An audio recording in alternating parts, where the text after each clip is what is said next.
বৌমা, ও বৌমা, তোমার কি কোনো কাণ্ড জ্ঞান নেই? মাছগুলো সব পুড়ে গেল মনে হয়। তাড়াতাড়ি উনুনের জালটা কমাও দেখি। এই রে, আমি একবারই ভুলে গেছি মা, এক্ষুনি এক্ষুনি নামাচ্ছি। এই রে, তরকারিতে মনে হয় লবণ দেওয়া হয়নি, যাই একটু লবণটা ছিটিয়ে দিত। হবে, আর একটু দিই, ভালোই হবে। কি রান্না করেছো তুমি? একেবারে নুনে পোড়া। আর কি লবণ ঘরে ছিল না বৌমা? ওটাও তো দিয়ে দিতে পারতে। এর থেকে গরু ছাগলরাও ভালো খায়। মাছ পোড়া, লবণে পোড়া তরকারি ভর দুপুরবেলা আমাদের না খাইয়ে মারার ধান্দা নয়। যাও দেখি শিগগির দুটো ডিম ভেজে আনো। ছেলেটা আমার কি দিয়ে খাবে জানি নে। এই যে মা, এক্ষুনি যাচ্ছি, আপনি চিন্তা করবেন না। আমার জন্য দুপুরবেলা এমন খাওয়ার সময় অশান্তি লাগলো। হ্যাঁ ঈশ্বর, আমি যে কি করি। যাই যাই, ডিমগুলো সঙ্গে সঙ্গে ভাজি, এক্ষুনি আনছি, এক্ষুনি। এই রে, এই যা, সব ডিমগুলো ভেঙে গেল। এখন এখন আমি কি করব, কি করি? বৌমা, কি সর্বনাশ করেছ তুমি! অলক্ষী কথাকার, দূর হয়ে যা আমার চোখের সামনে থেকে। দূর হ, দূর হ। সুলেখাকে তার শাশুড়ি নানাভাবে অপমান করত, কারণ সুলেখা কোনো কাজই ঠিকমতো করতে পারত না। তার জন্য তাদের সংসারে প্রতিদিন কিছু না কিছু গণ্ডগোল লেগেই থাকতো। সুলেখা নানাভাবে চেষ্টা করত যাতে তাদের সংসারটা সুখের হয়ে ওঠে, কিন্তু একদিন বৌমা, বৌমা, খোকা, খোকা, কোথায় গেলি? তাড়াতাড়ি আয়, দেখবি আয় তোর বউ আজ কি ঘটিয়েছে। এভাবে সব কিছু জ্বালিয়ে পুড়িয়ে শেষ করে দিল, ছাড়খাড় করে দিল আমার সংসারটাকে।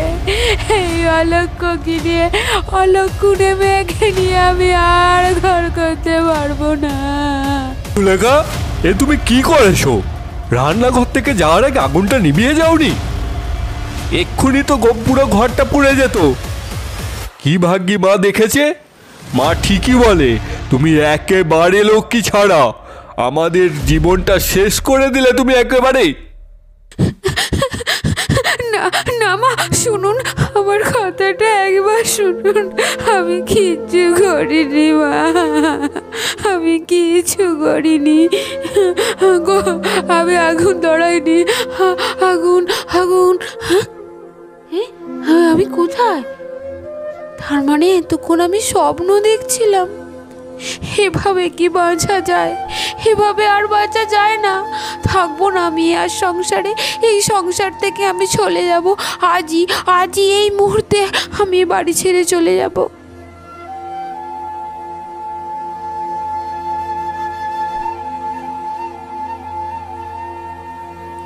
কি হবে আমার বেঁচে থেকে?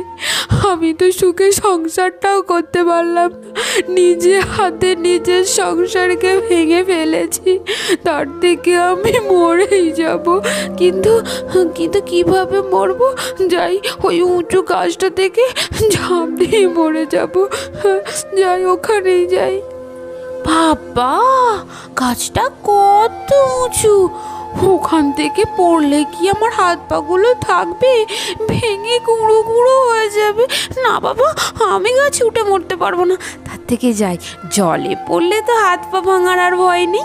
তার থেকে আমি নদীতে ডুব দিয়ে মরবো। যাই, ওখানেই যাই। ওরে বাবা রে, নদীতে কত স্রোত! আমি তো সাঁতার জানি না, যদি ঝাঁপ দিয়ে পড়ে মরে যাই, স্রোতে ভেসে অন্য দেশে চলে যাই। না না না না না, আমি এভাবে মরতে পারবো না। তার থেকে আমি মঞ্চন বিষ খেয়ে মরি। কিন্তু আমি বিষ পাবো কোথায়? আমি তো টাকা পয়সা সঙ্গে করে আনিনি। কি করে যে মরি? হায় ভগবান, কি করে মরবো?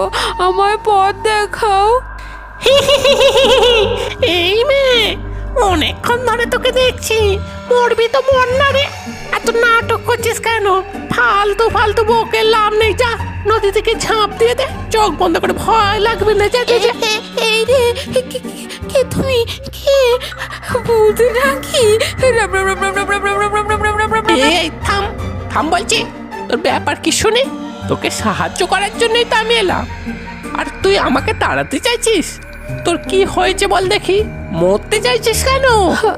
আমায় ছেড়ে দাও, আমি ভূতের হাতে মরতে চাই না।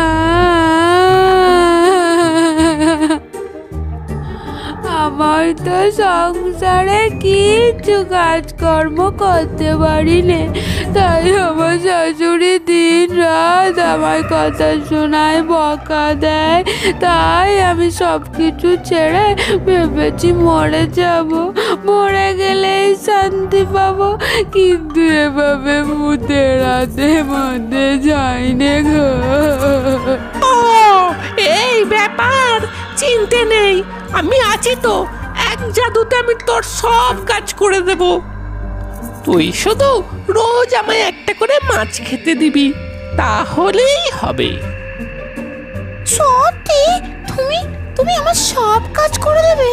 কিন্তু তোমায় দেখলে তো সবাই ভয় পাবে, আর আমায় আরো বকবে, কিন্তু আমি ভূত ধরে বাড়িতে নিয়ে গেলে কেউ আমায় ছেড়ে দেবে না, সবাই মিলে আমায় খুব বকবে, খুব। আরে চিন্তে করিস নে, চিন্তে করিস নে, তুই ছাড়া আমাকে আর কেউ দেখতে পাবে না।